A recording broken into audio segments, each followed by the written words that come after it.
வணக்கம். வனவிலங்குகள் சேதப்படுத்தாத பயிரும், மூலிகை பயிருமான அதுவும் அதிகமான கால்சியம் சத்து நிறைந்த மூலிகை பயிரான பிரண்டையை பற்றி, பிரண்டை தொக்கு தயாரிப்பை பற்றி தான் நம்ம முழுசாக பார்க்க போகிறோம். என்னோடய பண்ணையில் வந்து புள்ளிமான், அதாவது மான் தொல்லை வந்து கொஞ்சம் சிறிது அதிகம். காட்டுப்பன்றி ஒரு சில நேரம் கொஞ்சம் வரும். மேஜராக வந்து புள்ளிமான் தான். அந்த நிலத்தில் வந்து என்னுடைய பண்ணையை சுற்றி வந்து என்னுடைய நிலைமை இன்னும் தரிசு நிலங்கள் வந்து இருக்குது. அந்த தரிசு நிலங்களில் பிரண்டையை வந்து எந்தவித சேதமுமே எதுவுமே படுத்தினது கிடையாது. அதிலேருந்து பிரண்டை தொக்கு வந்து தயாரித்து கடந்த ஒரு 6 மாதமாக கொடுத்துட்ருந்தோம் நண்பர்களுக்கெல்லாம். எப்படி தயார் பண்ணுறோம்னா, இந்த மாதிரி பிரண்டையை பிடுங்கிட்டு வந்து பிஞ்சுகளை தான் பிடுங்கிட்டு வரணும். பிஞ்சுகளை பிடுங்கிட்டு வந்து மேலே இருக்க நாரை வந்து தனியாக பிரிக்கணும். நாரை பிரித்தவுடனே அந்த நாரை வந்து எப்படி இருக்குதுன்னு நீங்கள் பார்த்தீங்கன்னா தெரியும். இதே கொஞ்சம் முத்தின பிரண்டையை பிடுங்கிட்டு வந்து நம்ம சமைச்சோம்னா என்ன ஆகும்னா, பிரண்டையை சமைச்சாலே கை வந்து அரிக்கும். ஃபஸ்ட்டு அதுக்கு விளக்கெண்ணெயை வந்து தடவிக்கிறணும். கையில் விளக்கெண்ணெயோ அல்லது தேங்காய் எண்ணெயோ தடவிட்டு தான் அதுக்கடுத்து வந்து அந்த நாரை வந்து பிரிக்கணும். அதற்கடுத்து வந்து இந்த பிரண்டையை வந்து, அதாவது முதிர்ச்சி அடைந்த பிரண்டையை பயன்படுத்தணும்னா நாராக வரும். சாப்பிடும்போது வந்து அதிகமாக தட்டுப்படும். அதனால் நவீன இயந்திரத்தில் வந்து என்ன பண்ணுறாங்கன்னா, நவீன முறையில் இயந்திரம் ஒன்று வச்சுருக்காங்க. அது நாரை மட்டும் எடுத்துக்கிட்டு அந்த உள்ளே இருக்க சாரம் மட்டும் கொடுக்குது. அதுதான் அதிகமான குவான்டிட்டி தயார் பண்ணுற இடத்துல வந்து அந்த மாதிரி இயந்திரம் தான் பயன்படுத்தாங்க. நம்ம வந்து குடிசை தொழில் மாதிரி நம்ம நண்பர்களுக்கு நம்ம சரௌண்டிங்கை மட்டும்தான் நம்ம கொடுத்துட்ருக்கோம். முதல்ல இந்த பிரண்டையை வந்து நான் மிக நீண்ட மாதமாக என்னுடைய மனைவி செஞ்சு சாப்பிட சொன்னேன். அப்போ அவங்க கேட்கல. அப்புறம் அதுக்கடுத்து என்னுடைய அம்மா வந்து ஒரு 2 முறை வந்து என்னுடைய மனைவிக்கு செஞ்சு கொடுத்தாங்க.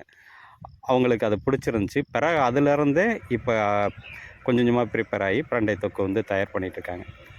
இப்போ சுமார் 650 கிராம் அளவுக்கு இருக்கிற பிரண்டையை பறிச்சிட்டு வந்து அது நாரை வந்து பிரித்தோம்னா வெறும் 250 கிராம் தான் இருக்குது. 280 கிராம் தான் அந்த அளவுக்கு தான் இருக்குது. அதாவது அந்த நார், அந்த இலை, அந்த ஒரு சில முதிர்ச்சி அடைஞ்சது, அதாவது பிரிக்க முடியாது, இதெல்லாம் பிரித்த பிறகு இந்த மாதிரி தான் வருது. அந்த 250 கிராமில் தான் பூண்டு, வெள்ளைப்பூடும், அதே மாதிரி வெங்காயம், சின்ன வெங்காயமும், பிறகு ஒரு சில ஐட்டம் என்னுடைய மனைவி சேர்ப்பாங்க. அது என்னென்னு கூட பிற்காலத்தில் வந்து ஏற்கனவே ஒரு பதிவு வந்து ஒரு 6 மாதம் முன்னாடி கொடுத்துருந்தேன். கடைசி அக்டோபர் நவம்பரில் கொடுத்துருந்தேன் தயாரிப்பு எப்படின்னு. அதையும் பாருங்கள். மேலும் ஒரு சில தகவல் இதில் முக்கியமானது, நம்ம தோட்டத்தில் இயற்கை முறையில் விளைஞ்ச எள்ளிலேருந்து பிரித்த எண்ணெயை தான் பயன்படுத்துகிறோம். அது என்னோடய வீட்டுக்கு வந்து அந்த எண்ணெயை தான் பயன்படுத்துகிறோம். வெளியில் விற்பனைக்கு வந்து எண்ணெய் வந்து கிடையாது. நம்ம வீட்டுக்கு மட்டும்தான் பெரும்பாலும் அதிகமாக யூஸ் பண்ணியிருக்கோம். வெளியே வந்து எள் உருண்டையாக மட்டும்தான் தயாரித்து விற்பனை பண்ணுறோம். அடுத்து வர்ற செடி வந்து எள்ளு செடி வந்து வளர்ந்துட்டுருக்கு. அடுத்த பட்டத்துக்கு, அதாவது இந்த பட்டம் முடிஞ்ச பிறகு வேணால் எள்ளு வந்து எண்ணெயாக வந்து கொடுக்குறாங்க. சரி, பிரண்டையை பற்றி பார்த்துறோம். இது வந்து அதிகமான கால்சியம் நிறைந்த பொருள். கால்சியம் நிறைந்த, அதாவது எலும்பு மூட்டு தேய்மானம், எலும்பு சம்மந்தப்பட்டது எல்லாத்துக்கும். அதாவது பழைய காலத்தில் வந்து நம்ம என்ன, எலும்பு உடஞ்சிருச்சுன்னா உளுந்து வந்து அதிகமாக வந்து சேர்க்க சொல்லுவாங்க. உளுந்தும் பிரண்டையும் முட்டையும் கோழி சூப்பும், இதெல்லாம் அதிகமாக வந்து கோழி சூப்பு, ஆட்டுக்கால் சூப்பு, இதெல்லாம் அதிகமாக வந்து சேர்க்க சொல்லுவாங்க. அந்தளவுக்கு இந்த பிரண்டையில் வந்து அதிகமான சத்துக்கள், கால்சியம் சம்மந்தப்பட்ட சத்துக்கள் அதிகமாகவே இருக்குது. அதுவும் இளம் பிரண்டையில் தான் மிக மிக அதிகமாகவே இருக்குது. இளம் பிரண்டையை நீங்கள் எங்கே இருந்தாலும் பறித்து சாப்பிடுங்க. இதில் இலையை மட்டும் நான் தனியாக பிரிச்சிருப்பேன். அந்த இலையை வந்து நாங்கள் வந்து எங்களோட வீட்டு பர்பஸுக்காக நாங்கள் வந்து சட்னியாக வந்து என்னுடைய அம்மா வந்து செஞ்சுக்கிடுவாங்க. பிரண்டை தொக்குக்கு வந்து அதாவது அந்த நாரை நீக்கின அந்த சதைப்பற்று உள்ள இந்த இதுதான் பிரண்டை தொக்குக்கு வந்து நம்ம தயாரித்து நம்ம கொடுத்துட்ருக்கோம். ஏற்கனவே நம்ம குழுவில் ஒரு சில நண்பர்களுக்கு பிரண்டை தொக்கு கொடுத்ததில் என்ன ரிசல்ட்டுன்னு ஏற்கனவே ஒரு சில பேர் சொல்லியிருக்கீங்க. இதுவே வருங்காலத்துலேயும் இதோட இனியும் சிறப்பாக பண்ணணும்னு நான் எதிர்பார்க்குறேன். நீ சிறப்பாக பண்ணிடுவேன், நம்பிக்கை இருக்குது. ஓகே, நன்றி நன்றி. அந்த உள்ளே இருக்க ஃபோட்டோலாம் எல்லாம் பார்த்தீங்கன்னா தெரியும்.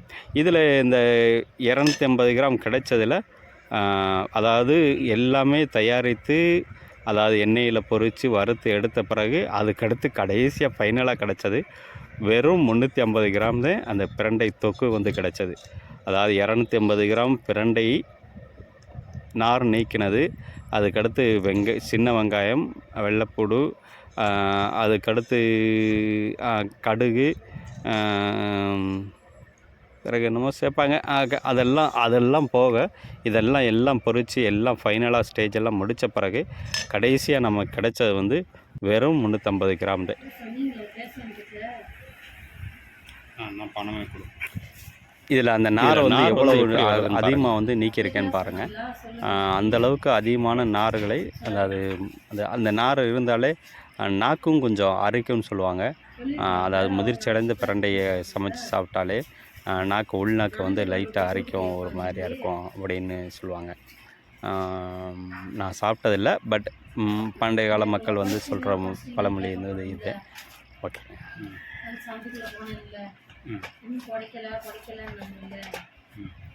அவங்க நனைஞ்சிருச்சு அவங்க பருப்பு, அதுதான் சொல்ற சங்கடப்பட்டு குறைக்கலன்னு இருக்காங்க. நம்ம லைட்டாக மட்டும் ஜல்லடை போட்டு இன்னும் குறைக்கவும் இல்லை. மழை பெய்யும், மழையிலே நனைஞ்சிருச்சு. அவங்க ஏறாடி போட்டிருக்காங்க.